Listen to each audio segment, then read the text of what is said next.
വളരെ പ്രധാനപ്പെട്ട ഒരു വാർത്തയിലേക്ക് പോകുന്നു. നിലമ്പൂർ വൈദ്യുതി അപകടത്തിൽ പരാതി അറിയിച്ചിരുന്നു എന്ന ആരോപണം അത് തള്ളിയിരിക്കുകയാണ് KSEB.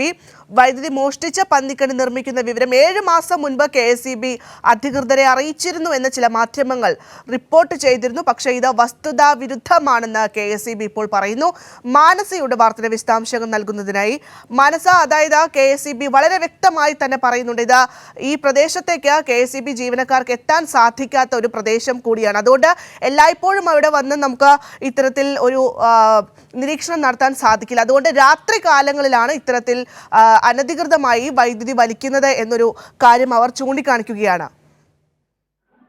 തീർച്ചയായും ഭദ്ര, കഴിഞ്ഞ ദിവസങ്ങളിലടക്കം തന്നെ സൂചിപ്പിച്ചതാണ് ഇത്തരത്തിലുള്ള വാർത്തകൾ വസ്തുതാ വിരുദ്ധമാണ് എന്നതടക്കമുള്ള കാര്യങ്ങൾ പുറത്ത് വന്നിരുന്നു. എങ്കിൽ കൂടിയും KSEBയുടെ ഭാഗത്ത് നിന്ന് ഔദ്യോഗികമായ വിശദീകരണം തന്നെയാണ് ഇപ്പോൾ പറഞ്ഞിരിക്കുന്നത്. നിലമ്പൂർ വൈദ്യുതി അപകടം പരാതി അറിയിച്ചിരുന്നോ എന്ന ആരോപണം വസ്തുതാ വിരുദ്ധമാണ് എന്ന് അറിയിക്കുകയാണ്. അതോടൊപ്പം തന്നെയാണ് ഈ പന്നിക്കണി നിർമ്മിക്കുന്ന വിവരം 7 മാസം മുൻപ് തന്നെ KSEB അധികൃതരെ അറിയിച്ചിരുന്നു എന്ന് ചില മാധ്യമങ്ങൾ കഴിഞ്ഞ ദിവസങ്ങളിൽ ഉൾപ്പെടെ റിപ്പോർട്ട് ചെയ്തിരുന്നു. അത് വസ്തുതാപരമല്ല എന്നും ഇപ്പോൾ KSEB അറിയിക്കുന്നുണ്ട്.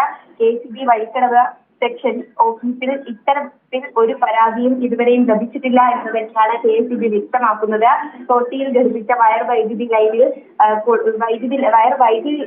ലൈനിൽ കൊളുത്തി വൈദ്യുതി മോഷ്ടിച്ചതാണ് കഴിഞ്ഞ ദിവസം നിലമ്പൂരിൽ നടന്ന അപകടത്തിന് കാരണമെന്നും വനാതിർത്തിക്ക് സമീപം പുറത്തു നിന്നുള്ള എത്തിപ്പെടൽ ദുഷ്കരമായ ഒറ്റപ്പെട്ട പ്രദേശമാണെന്നതിനാലും രാത്രി കാലങ്ങളിലാണ് ഇത്തരത്തിൽ വൈദ്യുതി മോഷ്ടിക്കുന്നത് എന്നതിനാലും ഈ KSEB ജീവനക്കാർക്ക് സ്വമേധയാ ഇത്തരം മോഷണങ്ങൾ കണ്ടെത്തി നിയന്ത്രിക്കുന്നത് എളുപ്പമല്ല. ജനങ്ങളുടെ സഹകരണം ഉണ്ടെങ്കിൽ മാത്രമേ ഇത്തരം ദുഷ്പ്രവണതകളും അപകടങ്ങളും ഒഴിവാക്കാൻ കഴിയുകയുള്ളൂ എന്ന വിശദീകരണവും അറിയിപ്പും നൽകുന്നുണ്ട്. ഏതായാലും വൈദ്യുതി മോഷണം ക്രിമിനൽ കുറ്റമാണ്. കണ്ടുപിടിക്കപ്പെട്ടാൽ ഇലക്ട്രിസിറ്റി ആക്ട് പ്രകാരം ഈ വൈദ്യുതി ബന്ധം വിച്ഛേദിക്കുകയും ഒപ്പം തന്നെ പിഴ ചുമത്തുകയും ജാമ്യമില്ല വകുപ്പ് അനുസരിച്ച് കേസെടുക്കുകയും ചെയ്യും. അതിന് തടവ് ശിക്ഷ വരെ ലഭിക്കാമെന്ന അറിയിപ്പും നൽകുന്നുണ്ട്. ഇക്കാര്യത്തിൽ വിശദീകരണം നൽകിയ ഈ ഒരു സാഹചര്യത്തിൽ ഇപ്പോൾ കഴിഞ്ഞ ദിവസങ്ങളിൽ ഇന്ന് വരെ രാഷ്ട്രീയമായി ഈ വിഷയത്തെ ഏറ്റെടുത്ത ആളുകൾ ഉണ്ട്. അവർക്കൊക്കെയും തന്നെയുള്ള ഒരു മറുപടി തന്നെയാണ്.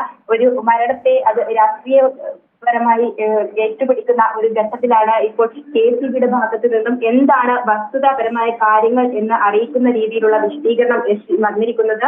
ഏതായാലും 7 മാസം മുൻപ് KSEB അധികൃതരെ ഈ വിഷയം അറിയിച്ചിരുന്നു എന്ന ചില മാധ്യമങ്ങൾ വരെ റിപ്പോർട്ട് ചെയ്ത ഒരു സാഹചര്യം കൂടി ഉണ്ട്. അതും വസ്തുതാ വിരുദ്ധമാണ് അല്ലെങ്കിൽ വസ്തുതാപരമല്ല എന്ന് KSEB ഇപ്പോൾ ഔദ്യോഗികമായി അറിയിച്ചിരിക്കുകയാണ്. അത്തരം ഒരു പരാതി ഇതുവരെ ലഭിച്ചിട്ടില്ല എന്ന് തന്നെ വ്യക്തമാക്കിയിരിക്കുകയാണ്.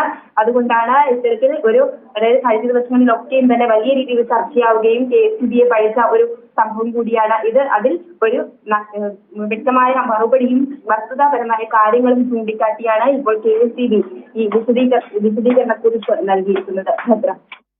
ശരി മാനസ, വ്യക്തമാണ്. 7 മാസം മുൻപ് KSEB അധികൃതരെ അറിയിച്ചിരുന്നു എന്ന ചില മാധ്യമങ്ങളുടെ റിപ്പോർട്ട് അത് വസ്തുതാ വിരുദ്ധമാണെന്ന് പറയുന്നുണ്ട്. ഇത്തരത്തിൽ വ്യാജ വാർത്തകൾ പടച്ചുവിടുന്ന മാധ്യമങ്ങൾക്കുള്ള മുന്നറിയിപ്പ് കൂടിയാണ് KSEB നൽകുന്നത്.